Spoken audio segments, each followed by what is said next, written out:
Pentecôte, ça veut dire 50 jours après. Vous savez quelle fête? La fête de la résurrection de notre Seigneur Jésus-Christ. Le 40e jour, il y a eu la fête de l'Ascension où le Christ monte vers le Père. Et le 50e jour, il y a, comme vous voyez ici sur l'icône, il y a tous les apôtres qui sont réunis dans une pièce. Et qu'est-ce qu'ils font? Ils sont en train de prier.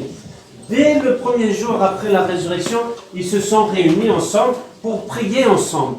C'était quelque chose d'important et même de naturel. Ils étaient ensemble pour prier. Et le 50e jour, il y a eu la promesse qui a été réalisée. Le Christ a dit à ses disciples que après qu'il soit monté, il y aura le consolateur, celui qui console, celui qui guide, celui qui enseigne. C'est le Saint-Esprit. Parce que nous croyons en la Trinité. Aujourd'hui, c'est la fête de la Trinité. Parce que nous croyons en un seul Dieu, mais qui est Père, Fils et Saint-Esprit. Et c'est pour cela qu'à chaque fois, nous faisons le signe de croix en disant au nom du Père et du Fils et du Saint-Esprit. Amen. Et vous voyez que à ce moment-là, lors de cette rencontre du 50e jour, il y a eu comme un grand bruit et le Saint-Esprit est descendu. Est-ce que vous savez comment est-ce qu'on l'a vu, ce Saint-Esprit? Il s'est incarné en langue de feu, comme des petites flammes qui étaient au-dessus de la tête des apôtres. C'est pour dire que le Saint-Esprit est vivifiant, ça veut dire qu'il donne la vie. Et qu'est-ce qui s'est passé à ce moment-là? Chose étonnante, c'est que chaque apôtre a commencé à parler dans une autre langue. Ils ne connaissaient pas forcément cette langue, mais par le Saint-Esprit, ils ont reçu ce don de langue. Et vous savez pourquoi chacun a appris une nouvelle langue? C'était pour enseigner, pour annoncer la bonne nouvelle que Dieu s'est fait homme pour notre salut, qu'il est mort et qu'il est ressuscité pour nous donner la vie. Alors ils sont partis ensuite dans le monde entier. C'est pour ça que chacun a appris une certaine langue pour aller annoncer cette bonne nouvelle. Et c'est pour cela que aujourd'hui, nous avons cette bénédiction, cette grande grâce d'avoir une église, d'avoir une paroisse et que nous vivons cela.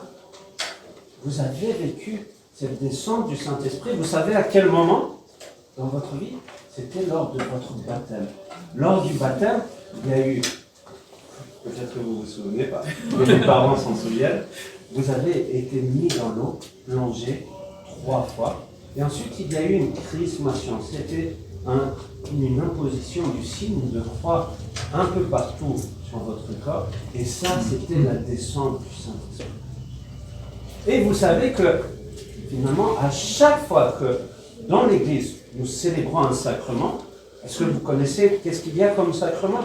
Il y a le sacrement du baptême, il y a le sacrement du mariage, il y a, et ça c'est le sommet de tout pour nous, chrétiens, c'est la liturgie. Et lorsque vous prenez la communion, ce n'est pas juste prendre du pain et du vin, c'est vraiment recevoir Dieu lui-même en vous. Et donc, c'est la descente de nouveau avec le Saint-Esprit qui consacre le pain et le vin, qui devient le corps et le sang de notre Seigneur Jésus-Christ.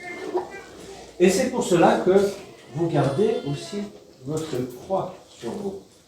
Parce que nous sommes tous appelés, d'une certaine façon, à être à la suite des apôtres et de vivre notre foi et de transmettre autour de soi.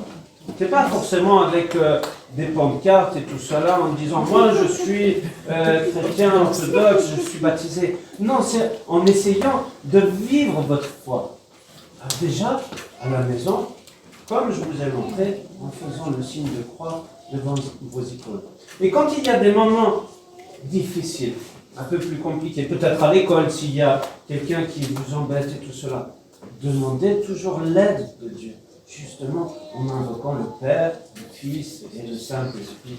Amen. Et Dieu sera toujours là pour vous aider.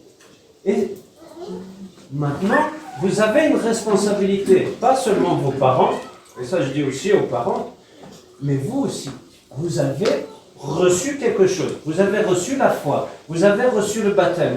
Et qu'est-ce que vous faites de cela? Vivez de votre baptême. Ça veut dire, ouvrez votre cœur, tout simplement, ouvrez votre cœur pour accueillir Dieu. Et ça, c'est important, de garder toujours, comme ici, cette flamme en vous. Ça veut dire être vivant dans votre foi. Toujours garder cet amour pour Dieu, et Dieu vous aidera toujours. Amen.